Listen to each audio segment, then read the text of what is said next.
bright lights big city is known for its use of the second-person narrator. You are not the kind of guy who would be at a place like this at this time of the morning. But here you are, and you cannot say that the terrain is entirely unfamiliar, or the details are fuzzy. Second person is a little unusual and can be considered gimmicky. But let's read through those sentences in the first person and see how it feels different. I am not the kind of guy who would be at a place like this at this time of the morning. But here I am, and I cannot say that the terrain is entirely unfamiliar, although the details are fuzzy. Okay, that guy sounds like kind of an asshole. Go home, dude. No one forced you to be here. Wah. Now let's just read it in the third person. He is not the kind of guy who would be at a place like this at this time of the morning. But here he is, and he cannot say that the terrain is entirely unfamiliar, although the details are fuzzy.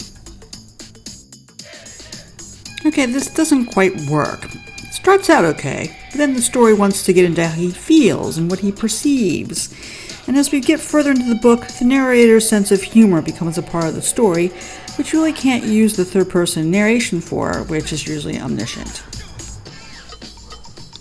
Given this perspective, let's read that again in the second person. You are not the kind of guy who would be at a place like this at this time of the morning. But here you are, and you cannot say that the terrain is entirely unfamiliar, although the details are fuzzy. It's kind of comforting, like the narrator has a supportive friend with him. Which is good because his actual friend, Tad Allagash, came to this nightclub with him and then left. Tad Allagash! What a great name! He is either your best self or your worst self. You're not sure which. And Tad's mission in life is to have more fun than anyone else in New York City. I love Tad. Everyone should have a Tad Allagash in their lives. He is a hoot.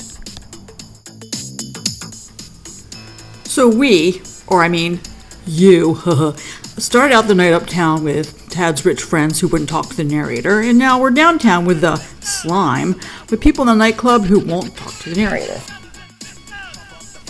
So why wouldn't he want a supportive friend to talk to? Hence, a second-person narrator. And we find out that the narrator keeps getting abandoned, like Tad leaving the nightclub, or his wife Amanda leaving him, which is kind of foreshadowed in this chapter, and his mom dying. Oops, spoiler alert. He keeps moving toward things that he thinks he wants, things he thinks are welcoming, and finding out he's actually just in a crappy place. Kind of like the last section of this chapter.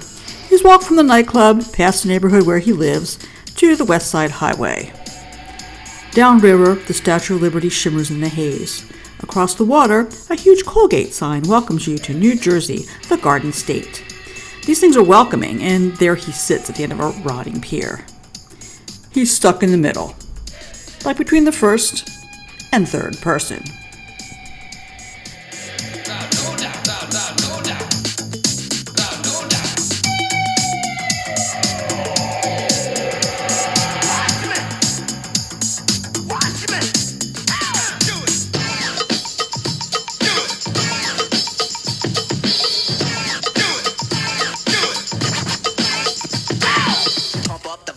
Pump up the volume, pump up the volume, dance, dance.